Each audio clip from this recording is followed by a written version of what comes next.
जी हाँ भाई साहब पूछिए। मेरा नाम BS गुप्ता, मैं एक एडवोकेट हूँ।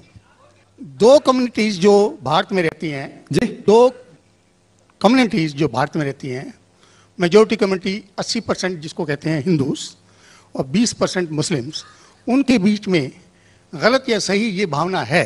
इस मिसोजिनी को और इस अश्लीलता को, इस ठड़कबाजी को तो भारत ने डेकेड संभाला है। जाकिर नायक कोई पहली बार तो यहाँ पर ये बात नहीं, मतलब पाकिस्तान में ये बात नहीं बोल रहा है। हमारे भारत में डेकेड उसने ऐसी ही बात बोली है। ये कहें कि पाकिस्तान में 17 दिन में वो खतरा बन गया। 17 दिन में ही लोग, महिलाएं जो हैं और वहां के मुफ्ती और कारी जो है वो चप्पल जूता लेकर के और फतवा का चिट्ठा लेकर के उसके खिलाफ निकल गए हैं। तो मेरा ये मानना है कि भगवान कुछ नहीं है, सिर्फ एक यूनिवर्सल ब्रदरहुड का माध्यम है, ताकि एक भगवान को हम पूजें या इबादत करें और इसके थ्रू हम यूनाइट हो जाएं। तो मेरा सवाल ये है कि हम हमेशा भगवान को इस तरह तोलते हैं कि उसे इंसान की तरह फीलिंग्स हैं, वो हमें सज़ा देता है, हमें रिवॉर्ड करता है, पर हमारे अलावा इस यूनिवर्स में, मैं उस वर्ड पे स्ट्रेस करूँगा, यूनिवर्स में जानवर भी हैं जिनका काम इस भगवान के बिना चल रहा है, जिनमें कोई फीलिंग्स नहीं है, ना वो कुरान पढ़ते हैं ना बाइबल पढ़ते हैं। वो भी जीवित हैं, हम भी जीवित हैं। हमें एक गुमान हो गया है कि हम थोड़े स्मार्ट हैं, पर वो भी इस सृष्टि का हिस्सा हैं। उसके ऊपर कोई कुछ भी नहीं हो रहा था, कुछ भी नहीं। पाकिस्तानी तो रिएक्शन दे रहे हैं, हमारे बाप दादा ने तो रिएक्शन भी नहीं दिया। पाकिस्तान की महिलाएं तो चप्पल जूता रोड पर निकाल रही हैं कैमरा के सामने। हमारी दादी और हमारी अम्मा ने तो चप्पल जूता भी नहीं निकाला उसके ऊपर। हमारे पाकिस्तान में तो वहां के जो कारी और मौलवी हैं वो उसके ऊपर फतवा जारी करने की भी बात कर रहे हैं, पर हमारे मौलवी और खारी और all India Muslim personal law board और नुमानी और मदनी और रशीदी, उसने तो कुछ नहीं बोला उसके खिलाफ। जय दोस्तों, राम राम जी। देखिए भाई, ये क्या दो क्वेश्चन जो जाकिर नायक से पूछे गए हैं वो कवर करेंगे। पहला क्वेश्चन हिंदू भाई ने पूछा, वो भी गलत पूछा। उसने पूछा कि क्या धर्म है, मजहब है, वो इंसानों के लिए है, जीव जंतु पेड़ पौधों के लिए क्यों नहीं है? उनके पास भी तो जीवन है। तो भाई ये क्वेश्चन ही गलत पूछा। उसको पूछना चाहिए था क्या सनातन ही सिर्फ पेड़ पौधों और जीव जंतुओं के लिए है, दूसरे मजहब वगैरह क्यों नहीं है? क्योंकि आप एक चूहे से लेकर शेर को ले लो। चूहा गणेश जी के लिए पूजा जाता है, सांप विष्णु भगवान के लिए पूजा जाता है, शेर माता के लिए पूजा जाता है, मोर शिव जी के बेटे कार्तिकेय के लिए पूजा जाता है, सांप शिव जी के लिए पूजा जाता है, बड़ उसकी पूजा होती है, केले की पूजा होती है। भाई कौन सा वृक्ष, कौन सा जीव है जिसकी सनातन के अंदर पूजा नहीं होती? हर इंसान की पूजा की जाती है। गाय के अंदर 33 करोड़ देवी देवता है, उसकी पूजा होती है। आप लोग एक बार वीडियो देखिए, आपकी क्या रिकमेंडेशन में रखे। वीडियो अच्छी लगे तो लाइक करें, सब्सक्राइब करें। वीडियो शुरू करते हैं। कि इस्लाम जो फैला था वो तलवार के जोर से फैला था।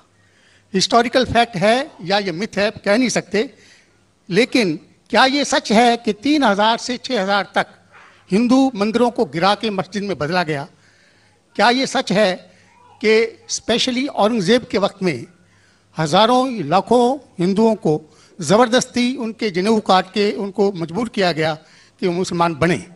पहला सवाल कि हिस्ट्री से पता चलता है कि इस्लाम तलवार के जोर पे फैला कि नहीं, लेकिन ये मुझसे पूछ रहे क्या ये हकीकत नहीं है कि 3000 से ज़्यादा मंदिरें गिराई गई थी और मस्जिद बनाए गए और बहुत से लोगों का कत्ल किया गया? ये बिल्कुल गलत है, अफवाह है। ये मैं कह सकता हूं कि कुछ मंदिरें शायद गिराई गई होंगी, इससे मैंने कहा तो एक भी मंदिर नहीं गिराई गई। हो सकता है कि कुछ मुसलमान अपने आप को जो मुसलमान कहते हैं उनने आके कुछ मंदिरों को गिराया होगा और मस्जिद बनाया होगा, हो सकता है। लेकिन ये कहना कि 3000 से 6000 मंदिर गिराए गए, ये बिल्कुल अफवाह है, बिल्कुल गलत है, बेबुनियाद है, बिल्कुल बेबुनियाद है। कुछ मुसलमान राजाओं ने गलत काम किए होंगे, उससे आप इस्लाम को दोषी नहीं ठहरा सकते। बाइबल में तो ही लिखा जाना चाहिए।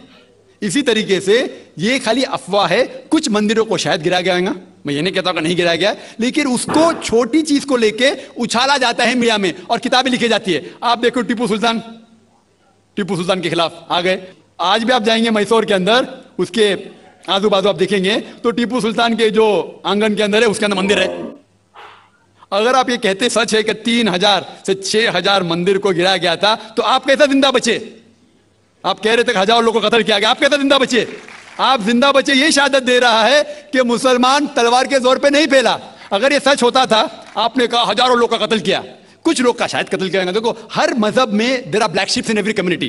कुछ लोग हर मजहब में खराब निकलते हैं, वो मजहब की गलती नहीं, वो मजहब के मानने वाले की तरीके से आप जो कह रहे हैं हजारों लोगों का कत्ल किया, ये बिल्कुल बेबुनियाद चीज है। कुछ लोग का शायद क्या होगा, और ये ही सबूत है, मैंने तकरीर में कहा कि 80% से ज्यादा गैर मुस्लिम हिंदुस्तान में हैं। ये शहादत दे रहे हैं कि इस्लाम तलवार के जोर पे नहीं फैला। आप लोग को क्यों छोड़ा उन लोग ने? आप उनके रिश्तेदार तो नहीं थे ना, आपको क्यों छोड़ा? आप पाकिस्तान से हैं, शायद आपके घर में भी यही होता होगा, आपके घर के मर्द नहीं पढ़ सकते। अब इसकी इस्लामिक वजूहात को समझना पड़ेगा। हम सबको पता है जिसने अल कुरान को बहुत अच्छे से, खूबसूरती से, बारीकी से पढ़ाया और बामायने पढ़ाया। मैं उन मुसलमानों की बात नहीं कर रही हूँ जिसने कुरान को अरबी में सिर्फ रट लिया है, क्योंकि जो भाषा आपको समझ में नहीं आती है, आप उसको सही से समझेंगे नहीं तो आप जानेंगे ही नहीं कि आपका इस्लाम आपको किन किन चीजों के लिए बता रहा है। प्रॉफेट मोहम्मद सल्लल्लाहु अलैहि वसल्लम वो गारे हिरा में नमाज पढ़ा करते थे। तो हमारी जो इबादत है वो किसी को दिखा करके, किसी को चमकाने के लिए नहीं होती है। हमारी जो इबादत होती है वो हमारे लिए होती है और अल्लाह की नजर होती है। हम अपनी इबादत से किसी को तकलीफ पहुंचाएं, हम अपनी इबादत से किसी को चमकाएं, हम अपनी इबादत से किसी को डराएं, हम अपनी इबादत से किसी के धर्म को हम बेइज्जत करें, ये हमारे अल कुरान ने और हमारे अल्लाह तबारक ताला ने हमें इस चीज की इजाजत कभी नहीं दी। इंटरनेशनल न्यूज बने हैं, मैं आपको कोई भारत का न्यूज नहीं बता रही हूँ, बल्कि उस टॉपिक पे भारत में न्यूज बना ही नहीं।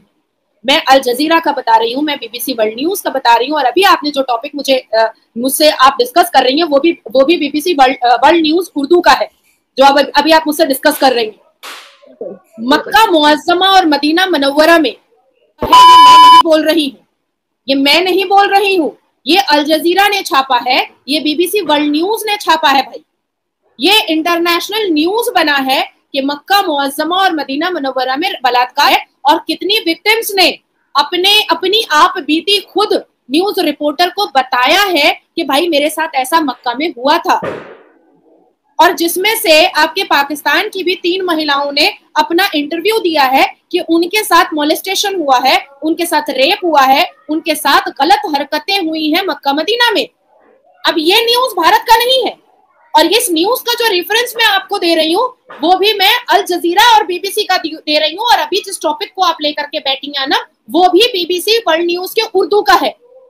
मतलब इसका कोई ताल्लुक भारत से नहीं है, क्योंकि कुछ ऐसे मुसलमान भारत में हैं जो जानबूझ करके हम जैसे मुसलमानों को टारगेट करते हैं ताकि हम उनकी असलियत को सामने नहीं लेकर। देखिए भाई, आप लोगों ने देखिए नाजिया इलाही खान बहन ने बिल्कुल सच और अच्छी बात बोली है भाई। जो इस्लाम है वो जबरदस्ती नहीं अपनाया जा सकता, और जो आज जो सड़कों पर नमाज पढ़ते हैं और ग्राउंड में पाकिस्तानी नमाज पढ़ते हैं, भाई नमाज है एक दिखावे का जरिया नहीं है। देखिए मस्जिदें जो बनाई गई थी वो क्यों बनाई गई थी? ताकि एकांत में अंदर जो है नमाज पढ़ी जा सके। बट इनको पाकिस्तानियों को कुछ एक्स्ट्रा ही दिखावा है। देखिए आपको याद हो एक बार रिजवान है अमेरिका के अंदर गया था और उसने गाड़ी रोककर बकायदा नमाज पढ़कर उसकी फोटो अपने सोशल मीडिया पर डाली। भाई दिखाना क्या चाह रहे हो? सबसे बड़े मौलवी हो, सबसे बड़े मजहबी हो, क्या दिखाना चाह रहे हो दुनिया को? तो जो आज पाकिस्तान इस्लाम के नाम पर दुनिया को धोखा दे रहा है, और आज जो अंदर पाकिस्तान के चला हुआ वो किसी से छुपा हुआ नहीं है। ये वो इस्लामी स्कॉलर को बुलाते हैं जो खड़ा होकर इनकी मां बहनों को गालियां देता है और बोलता है कि भाई तुम्हारी औरतें तो बाजारू हैं। ये कौन सी दुनिया का इस्लाम पाकिस्तान है जो दुनिया को रिप्रेजेंट कर रहा है? कौन सा इस्लाम दिखा रहा है? भाई हमारे गुरु गोविंद सिंह जी हैं, अर्जुन जी हैं जो 10वें गुरु हुए हैं, उन्होंने अपनी शीश यानी कि कटवा दिए अपने धर्म को बचाने के लिए, और ये बोलते हैं कि भाई तलवार के नोक पर नहीं फैला है। बाकी आपकी क्या राय है? कमेंट सेक्शन खुला है, जरूर कीजिए। जय हिंद, जय श्री राम।